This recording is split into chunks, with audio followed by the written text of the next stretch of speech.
Okay, long story short, we ended up having to put down 2 horses. Now, these both Pass and Comet came to me after what happened with my mom in 2011.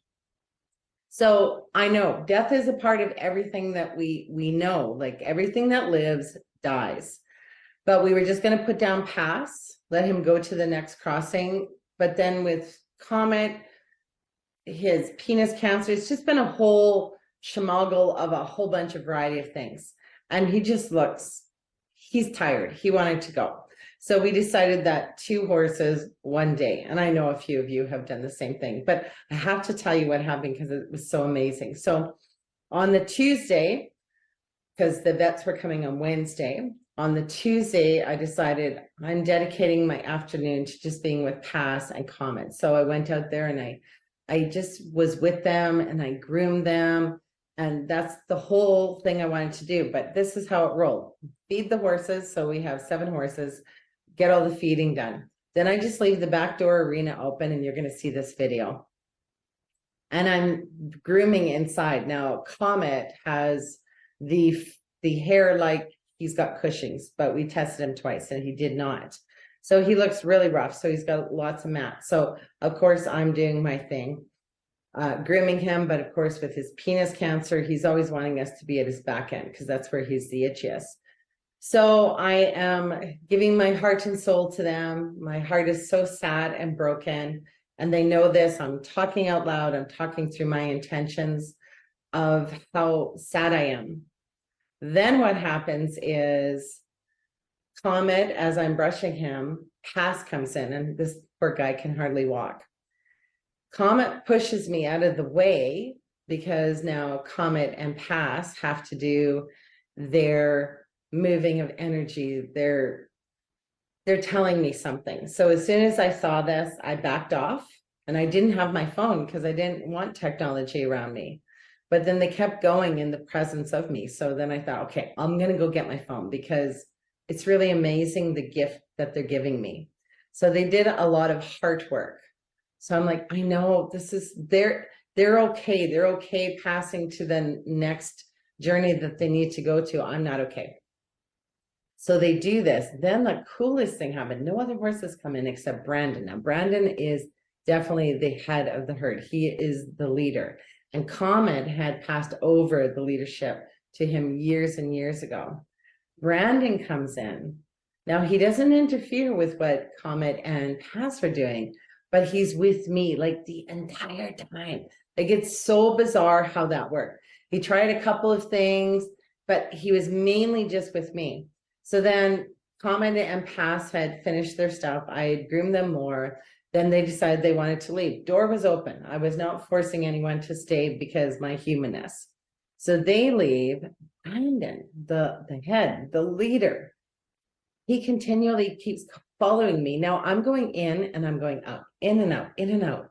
Even as I was grooming Pass and Comet, when I was able to come back into their space again, what was happening is Brandon, he was on the back, you know, where you can feel that bone on the back of your neck and back. I don't even know what it is. Leo would know this.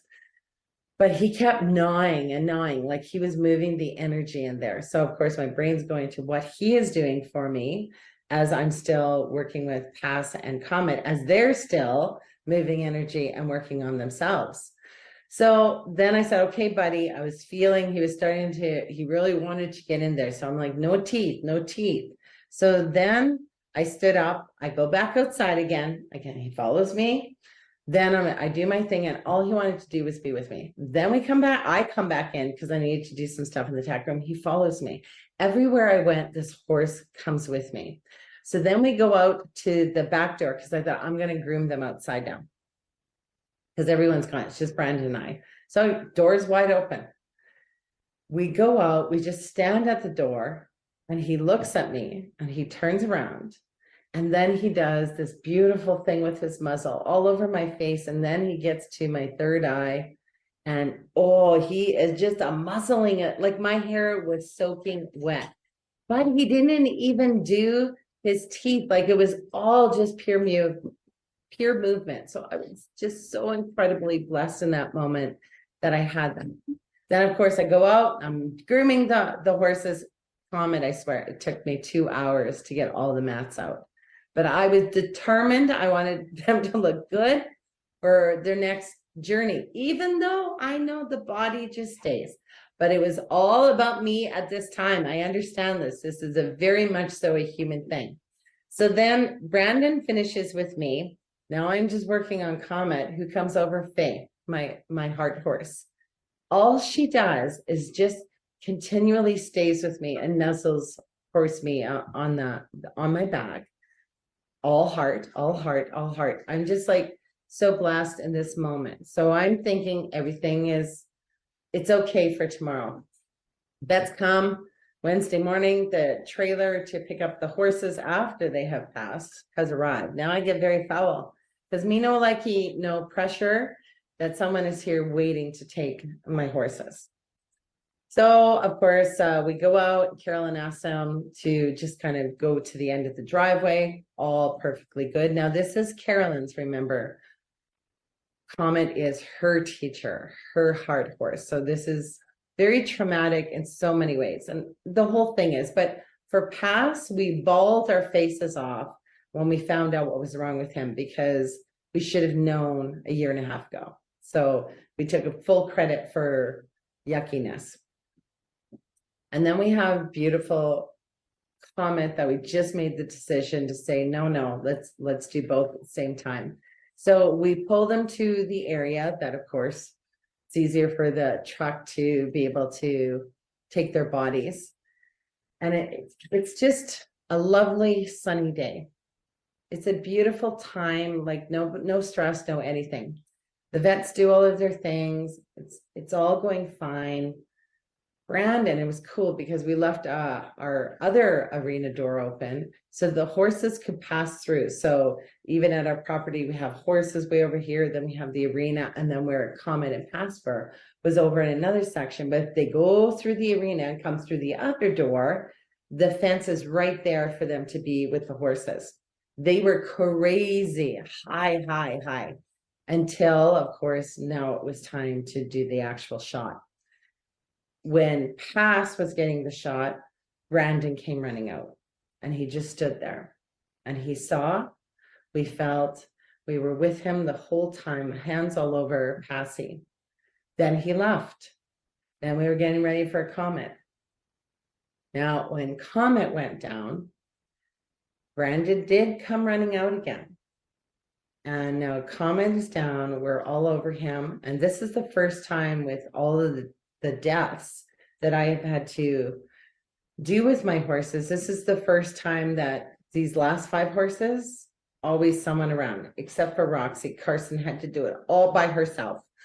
Well, and Sid was here, but I wasn't there for the presence of it. But this time I've always had that support to put down or to let the horses go to the next journey. So then here we are, Comet has gone down.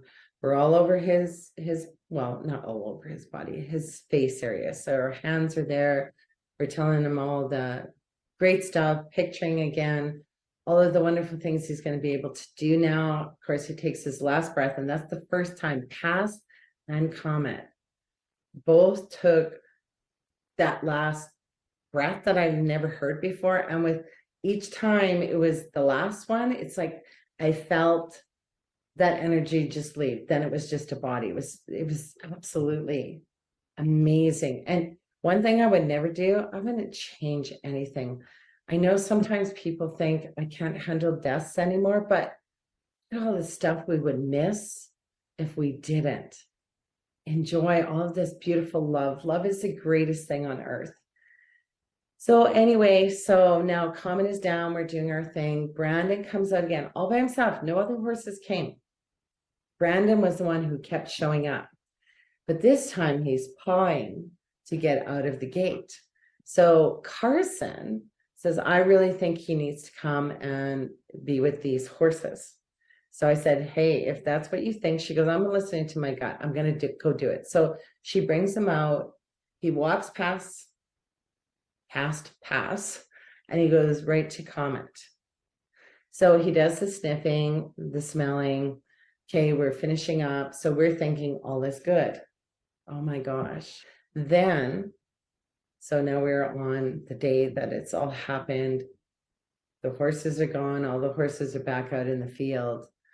What does Brandon keep doing? He keeps neighing, whinnying for comment. Like he kept calling and calling and calling. And Carson lives in the upper arena, and we were both so sad by this. Like he kept calling. So my heart is broken. Carson's heart is broken. Now I've never seen a horse, like it's 12 horses I've had to be a part of. Never seen a horse do this before.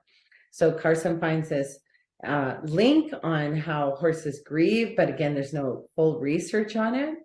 So read that, it was pretty cool. Then Carson suggests that maybe we go give him a smell of Comet, because we still had his tail and his mane. You know how the vets give that to you.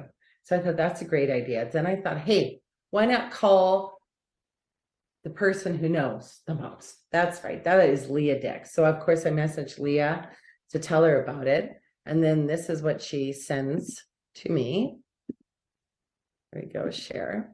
So she sends me this note on suggestions of what I can do. Now it's interesting because it didn't catch him off guard. He was with me the day before. They were present for both deaths. They actually could say goodbye to the physical body.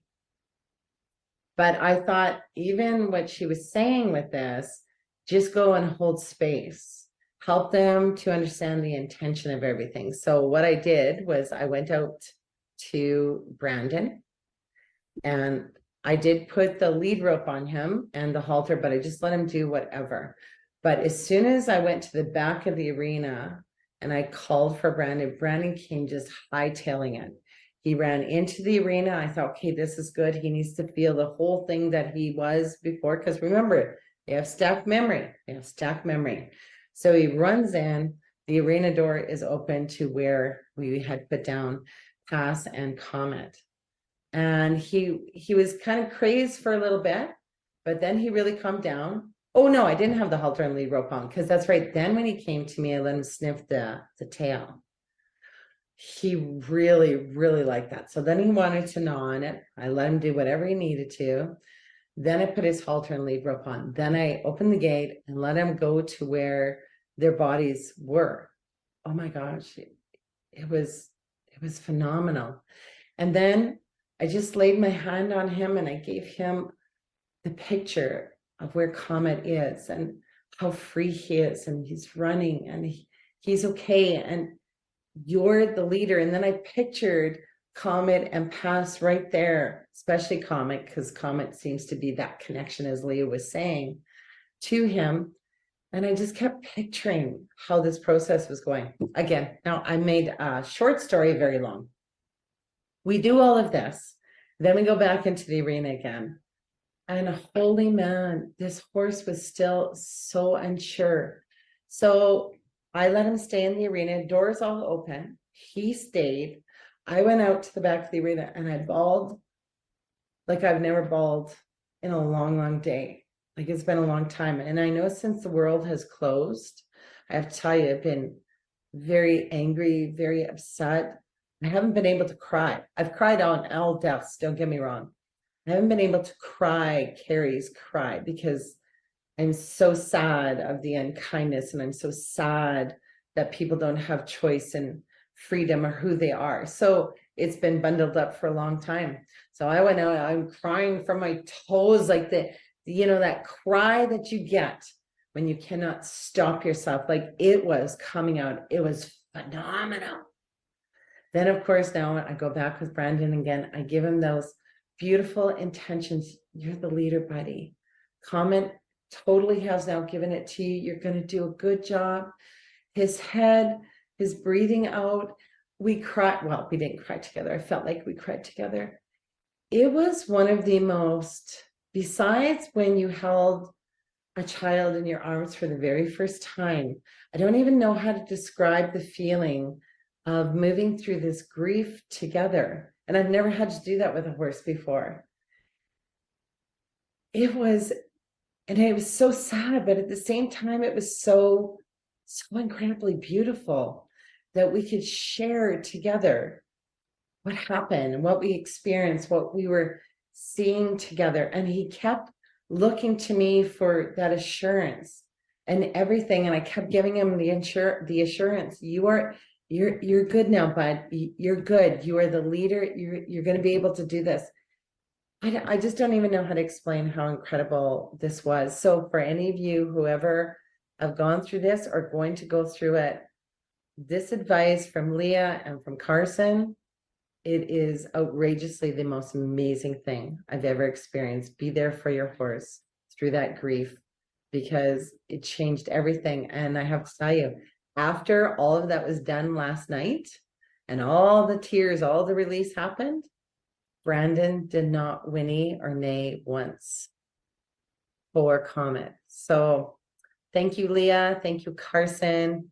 Thank you to all of you. And thank you to, again, life, because this is what we're supposed to do. Even though death is the hardest thing on earth that we have to do, it's the most precious gift to be a part of what we all have to go through in that love. And we would have never experienced any of it if we wouldn't have had these precious horses in our life.